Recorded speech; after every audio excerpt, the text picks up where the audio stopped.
Salam sederek dipun-tresnani Gusti Yesus ingkang kinasih, kawula badhe mbabaraken renungan malih.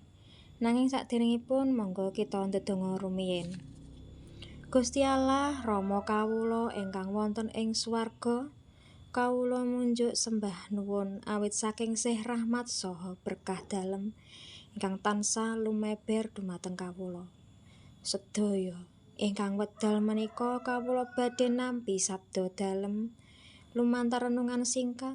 Kawula nyuwun supados panjenengan kersa paring pepadang wonten ing manah kawula, supados kawula saged mangertosi menapa ingkang dados kersa dalem.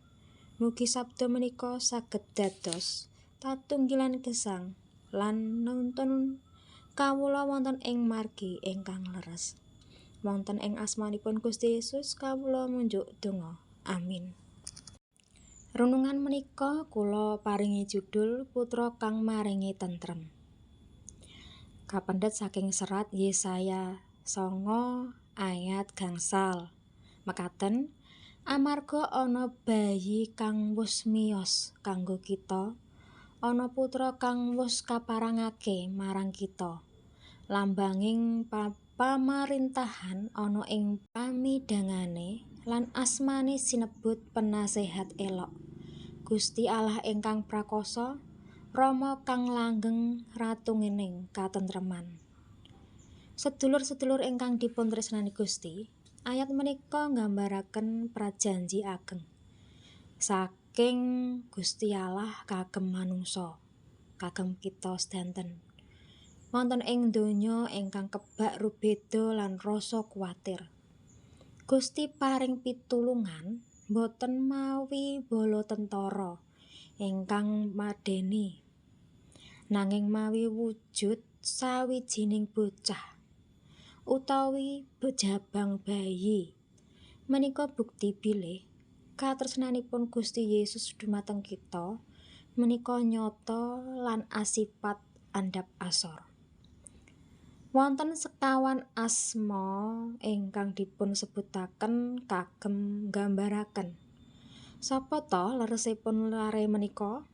Ingkang sepisan penaséhat ajaib. Gusti pirsa sedaya pepeteng ing gesang kita. Panjenenganipun paring pepadang lan pituduh ingkang boten saged dipun nalar manungsa.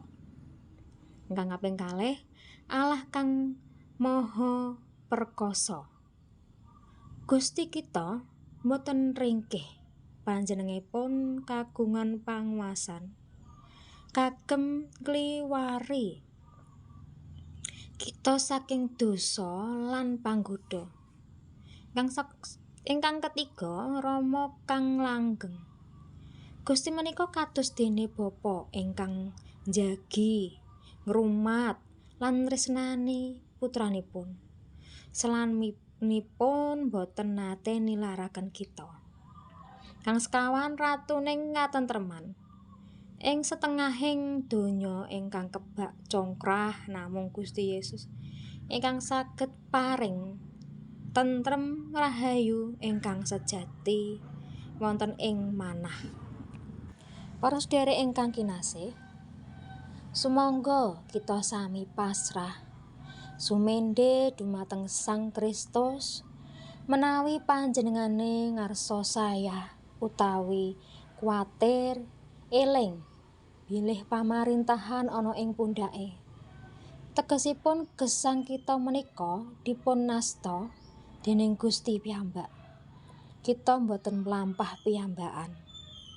Katen renungan saking kula, monggo kita ndedonga rumiyin. Gusti Allah Bapa ingkang sae, matur nuwun dumateng peparinganmu inggih menika Sang Kristus Yesus. Mugi kawula saged tansah ngraosaken tentrem rahayu saking paduka saben dintenipun lampah kula. Amin.